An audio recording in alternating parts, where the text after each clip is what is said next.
Chegamos então a mais um dia dos nossos devocionais, 365 dias com Deus, 365 dias na presença, descomplicando a leitura bíblica. Nosso estudo bíblico de hoje, nós vamos falar então a respeito de 3 capítulos do livro de Juízes, 17 ao capítulo 19. E nós vamos ver a história de um homem chamado Mica, e nós vamos ver o quão importante é fugirmos da religiosidade, o quão importante é fugirmos da aparência do mal e dos conceitos que nos afastam da presença de Deus. Juízes capítulo 17, nós vamos começar vendo a história desse homem, vendo a história de Mica e vendo os males que a idolatria causa no meio do povo. Juízes capítulo 17, aparece então a figura de Mica. Ele é uma representação das pessoas que desejam viver o cristianismo, desejam viver uma vida com Deus, mesmo que de maneira isolada, viver a vida com Deus a maneira que é agradável ou que é pertinente ao seu entendimento. Quando tem a oportunidade, pessoas que têm a oportunidade de participar da comunhão da igreja, ou seja, pessoas que escolhem viver longe do que Deus determina, do que Deus deseja ser a sua própria vontade, para viver somente aquilo que acreditam ser o melhor para si. Mica é um exemplo, por exemplo, de cristãos que acreditam que congregar, que viver em comunidade é desnecessário, que não valorizam, por exemplo, o batismo nas águas, a Santa Ceia e muito menos a comunhão com os irmãos.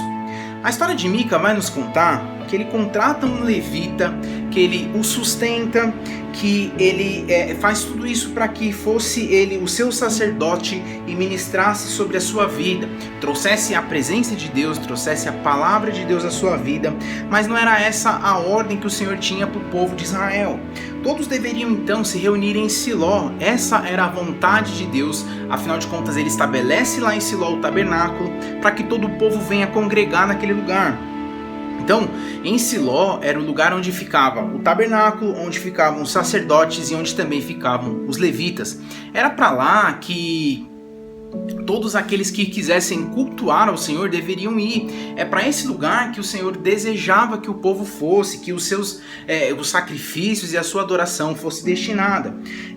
As ofertas e tudo mais que era consagrado ao Senhor deveria ser levado até Siló, um lugar onde o povo viesse a adorá-lo. E muitos cristãos nos dias de hoje fazem exatamente o que Mica fez, acabam se afastando da igreja, afastando-se da comunidade, afastando do lugar onde o Senhor estabelece para ser ali adorado, a ser ali a sua presença manifesta, e acabam trazendo sacerdotes e levitas para que sejam os seus pastores. Ou seja, nós falamos de pessoas, um termo aí talvez para aqueles que são desigrejados, aqueles que escolhem viver o caminho do evangelho acreditando não precisar da estrutura que Deus estabelece de governo, a estrutura que Deus estabelece de liderança, a estrutura que Deus estabelece para que o povo possa ser abençoado e automaticamente ser também ali conduzido pela sua presença. Pessoas que ignoram a importância do mandamento e seguem apenas os seus próprios caminhos, acabam se tornando os seus próprios deuses. Pessoas que criam as suas próprias regras e caminham aí segundo o seu próprio entendimento. Mica responde a esse tipo de pessoa, ele corresponde a esse tipo de pessoa. No final, tudo o que realmente importa é como eles vão se sentir em relação às coisas. Talvez você já tenha ouvido muito essa frase de que realmente tudo o que importa é que você seja feliz, não importa como. É um grande erro nisso aqui. Mica representa essa pessoa que só quer alcançar as suas vontades, alcançar a sua felicidade, não importa como, passando por cima de tudo aquilo que Deus estabelece para o povo. Juízes capítulo 17, ele se divide em 2 partes. Do versículo 1 ao 6, ele fala sobre a idolatria de Mica e como essa idolatria contamina esse homem e o que leva a fugir do povo de Deus. E ele fala do versículo 7 até o versículo 13, ele fala sobre o sacerdote próprio, ou seja, sobre ele trazer para si um sacerdote que vai ali prestar cultos e adorações diante da sua casa. Ele enche a sua casa de ídolos, ele enche a sua casa de estátuas, ele enche a sua casa de tudo aquilo que Deus já tinha colocado como uma abominação. E automaticamente isso traz uma consequência para ele, isso traz uma consequência para aqueles que vivem próximo dele. Automaticamente isso afasta a presença de Deus daquele ambiente. Então é um grande erro que ele comete. E no capítulo 18, a história dele vai continuar sendo contada e eles vão falar sobre a idolatria da tribo de Dan. Em Juízes 18, nós vamos ver que o levita contratado por Mica, ele não passava de um mercenário, de um ganancioso, representa a figura de pessoas que comercializam o evangelho, de pessoas que fazem da presença de Deus, do sobrenatural e de tudo que Deus estabelece no meio do povo para fazer negócios. 600 danitas vieram a ele lhe oferecendo mais regalias do que Mica, para que ele fosse o líder religioso de toda a tribo. Então uma tribo de Israel está indo a esse sacerdote oferecendo dinheiro, oferecendo bens para que ele seja o sacerdote dessa tribo. Aqui se cumpriu uma profecia a respeito da tribo de Dan. Gênesis 49, versículo 17 diz o seguinte: Dan será uma serpente à beira da estrada, uma víbora à margem do caminho, que morde o calcanhar do cavalo e faz cair de costas o seu cavaleiro. Gênesis capítulo 49, versículo 17, então liberou uma promessa, liberou uma profecia a respeito da tribo de Dan, e nós vemos ela se cumprindo aqui nesse momento. Conforme a profecia de Israel, os danitas seriam traiçoeiros e vimos que isso se torna uma realidade. Eles começam ali de maneira traiçoeira, então procuram esse sacerdote para que ele seja ali, deixe Mica, abandone Mica e vá ser o sacerdote dessa tribo. Os capítulos 17 e 18 do livro de Juízes, eles são um resumo do que é a religiosidade movida pela ganância. Não são poucos os exemplos que nós temos em relação, e temos aqui, por exemplo, em nossa nação, de pessoas que pregam o evangelho pensando no que as ovelhas vão poder lhe oferecer. Pessoas que pregam o evangelho pensando naquilo que vão receber em troca. Pessoas que colocam os seus interesses pessoais, colocam ali as suas ganâncias, os seus desejos pessoais acima da vontade do Senhor para suas vidas. Pessoas que fazem do evangelho um verdadeiro comércio. É isso que nós estamos vendo aqui nos capítulos 17 e 18. Nós estamos vendo o quanto essas pessoas elas não levam a sério o evangelho, o quanto elas acabam aqui comercializando algo que vem do alto, que é de graça e que deveria ser por graça transpassado. Nós vemos, e isso particularmente me entristece muito, porque Deus ele quer manifestar a sua glória, ele quer ser revelado aos seus filhos, e muitas vezes nós percebemos que os seus filhos estão muito mais preocupados em ganhar dinheiro em cima do poder e da manifestação de Deus na vida de outras pessoas. Nós vemos isso acontecendo, infelizmente, quando nós falamos, por exemplo, de um meio religioso. Nós temos infelizmente uma imagem ruim de muitas igrejas evangélicas por pessoas que passaram a comercializar e se aproveitar de uma necessidade espiritual das pessoas para trazer um benefício próprio. Nós vemos esses exageros nos apelos exagerados por ofertas que começam em valores altos, terminam de maneira irreais, pessoas que fazem de tudo para ludibriar, colocar palavras onde não existem, fazer falsas citações da palavra de Deus, deturpar o ensino da palavra para que pessoas sejam enganadas, e isso infelizmente é algo que acontece ainda nos nossos dias. Não há esse tipo de engano na palavra. Aquele que conhece da palavra, aquele que busca conhecimento na palavra, vai sempre entender que Deus ele é um Deus reto, ele é um Deus fiel, ele é um Deus justo. Então, a palavra de Deus nos diz que conhecereis a verdade e ela vos libertará. Então, por isso que eu insisto tanto para que pessoas possam caminhar e conduzir a sua vida baseado na palavra de Deus, a palavra que nos ensina, a palavra que nos instrui e a palavra que nos tira da cegueira. Tudo que for contrário às práticas dos ensinos de Jesus, então deve ser rejeitado. E é tão importante que a gente conheça o que o Senhor tem para nos ensinar. Capítulos 17 e 18 nos mostram o quanto pessoas que são manipuladoras daquilo que Deus tem para revelar e fazer no meio do seu povo, elas se tornam como se fosse uma doença no meio dessa sociedade. Elas se tornam um grande problema e elas trazem morte espiritual e muitas vezes até física para um povo, para uma geração. Então Mica é esse exemplo de homem que infelizmente destrói tudo aquilo que bom o Senhor tem para liberar no meio do seu povo. E a história dele vai terminar, a história dele vai continuar falando a respeito desse homem que a Bíblia é interessantíssima porque ela não traz só coisas boas, ela também nos traz histórias ruins, histórias reais, histórias que nos ministram e nos ensinam acerca do nosso próprio cotidiano. Olha o que acontece no capítulo 19.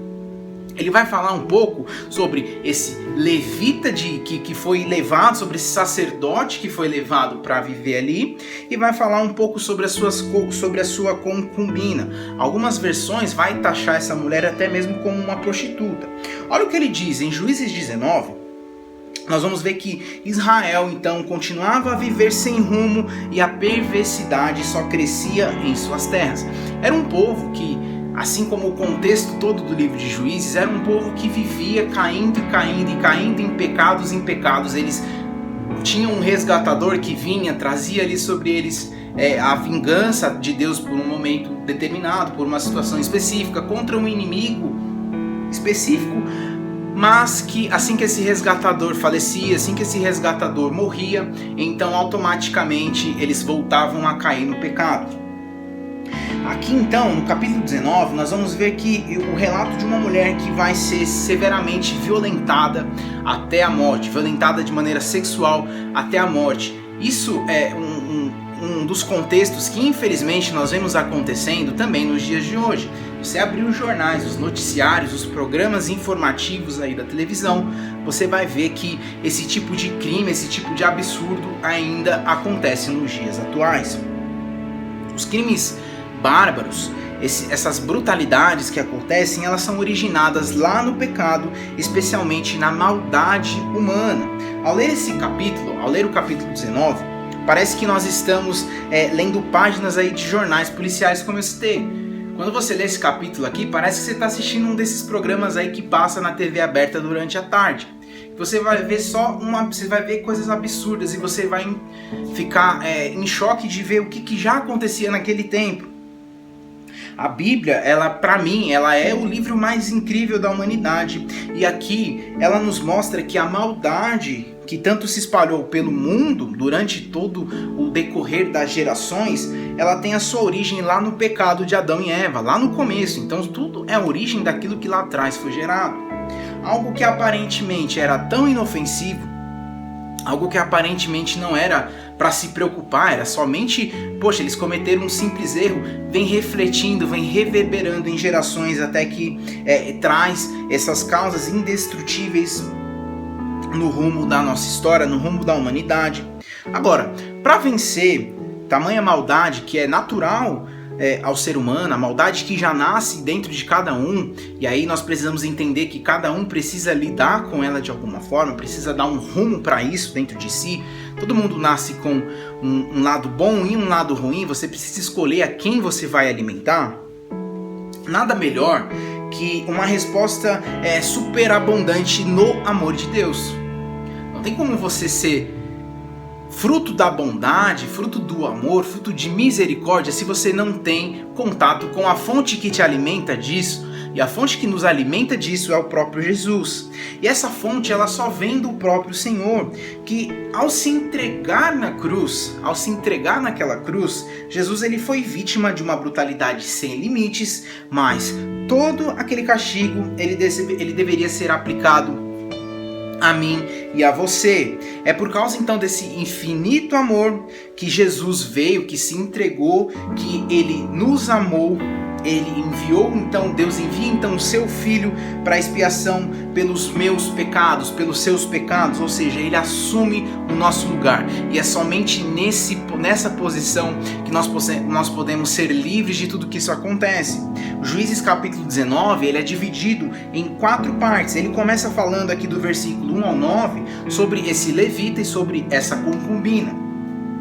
Do versículo 10 ao 15 ele fala rumo a Jebus, e dos 16 ao 20 ele fala sobre acolhidos, e do 21 ao 30 ele fala sobre a barbaridade sem precedentes que acontece. Vamos entender o que realmente aconteceu com essa mulher? Olha o que vai dizer dos versículos 21 até o 30. A história diz que e os levou para sua casa e o alimentou os jumentos. Depois de lavarem os pés, comeram e beberam alguma coisa. Quando estavam entretidos, alguns vadios da cidade cercaram a casa. Esmurrando então a porta, gritaram para o homem idoso, dono da casa: tragam para fora o homem que entrou em sua casa para que tenhamos relações com ele. Olha a tamanha perversidade que eles estavam vivendo. Os homens queriam ter relações com outro cara que estava ali dentro da casa. E aí o dono da casa, no versículo 23, responde. O dono da casa saiu e lhe disse: não sejam tão perversos, meus amigos. Já que esse homem é meu hóspede, não cometam essa loucura. Vejam aqui, está minha filha virgem e a concubina do meu hóspede. Eu as trarei para vocês e vocês poderão usá-las para e fazer com elas o que quiserem. Mas nada façam com esse homem, não cometam tal loucura. Mas os homens não quiseram ouvi-lo, então o levita mandou a sua concubina para fora e eles violentaram e abusaram dela a noite toda. Ao alvorecer a deixaram, e ao romper do dia, a mulher voltou para a casa onde o seu senhor estava hospedado, caiu junto à porta e ali ficou até o dia clarear. 27 diz que quando o seu senhor se levantou de manhã, abriu a porta da casa e saiu para prosseguir a sua viagem, lá estava a sua concubina caída à entrada da casa, com as mãos na soleira da porta. E ele lhe disse: levante-se e vamos. Não houve resposta. Então o homem a pôs em seu jumento e foi para casa. Quando chegou, apanhou uma faca e cortou o seu corpo da sua concubina em 12 partes e a enviou a todas as regiões de Israel. Versículo 30. Todos os que viram isso disseram: nunca se viu nem se fez uma coisa dessas desde o dia em que os israelitas saíram do Egito. Pensem, reflitam e digam o que se deve fazer. Então, um crime que jamais foi cometido numa esfera jamais imaginada nesse povo acontece. Um abuso coletivo, um estupro coletivo, algo inimaginável. Essa história me remete a um fato acontecido e citado na Bíblia aqui, quando os anjos do Senhor vão visitar Sodoma e Gomorra, e ali eles acabam tendo ali a hospedagem de Ló. E os homens da cidade querem abusar e querem ter relações com esses homens, querem cometer tal perversidade. E aí Ló fala: pelo amor de Deus, ele oferece inclusive as suas filhas, assim como esse homem fez também, um absurdo tremendo, para que esses hóspedes, para que essas visitas não fossem violentadas. Óbvio que naquela situação Deus intervém, os anjos vieram e julgaram a cidade, Deus acabou destruindo toda a cidade por causa disso. Agora, nessa situação aqui, eles não alcançaram essa misericórdia. Infelizmente essa mulher foi violentada. Pior ainda, pior do que ela já ser violentada dessa maneira, foi a reação desse outro homem, que ao amanhecer, então ele levanta essa mulher, não tem um pingo de piedade dela. Ele a corta em 12 pedaços e envia cada um pedaços dessa mulher para cada uma das tribos de Israel, para que eles soubessem o que aconteceu e tivessem então um tipo de julgamento. Olha que triste é ver o pesar que um tipo de vida sem o Senhor pode causar. As consequências que uma vida sem o Senhor pode levar um ser humano. Até onde vale a pena pagar esse preço. As consequências que um ser humano passa e até o ponto que ele pode chegar por viver a sua vida sem o Senhor. Vale entender aqui que talvez a coisa mais difícil é entender que esse povo aqui, ele passa a viver de uma maneira tão perversa que ele se afasta totalmente do Senhor. E aí nós temos uma só opção, nós temos uma escolha também a fazer, a entregar as nossas vidas e os nossos caminhos a Jesus Cristo, porque sem Ele não há como alimentar a bondade, a fidelidade e a temperança que nós precisamos para os nossos dias. Sem Jesus nós não temos a fonte que pode nos alimentar de um amor e dessa graça, misericórdia que nós temos para viver. Então, nós chegamos ao final de mais um dos nossos estudos, vendo aqui a barbaridade, as histórias reais que também o povo de Deus passou. A Bíblia não é um livro de histórias simples e de diversões ou de entretenimento. Ela é um livro real que nos ensina, nos ministra e nos conduz a chegar a um próximo passo, a chegar mais próximo do nosso Criador. Então, que Deus abençoe vocês fiquem na paz, com o amor de Cristo. Amanhã tem mais vídeo. Deus abençoe.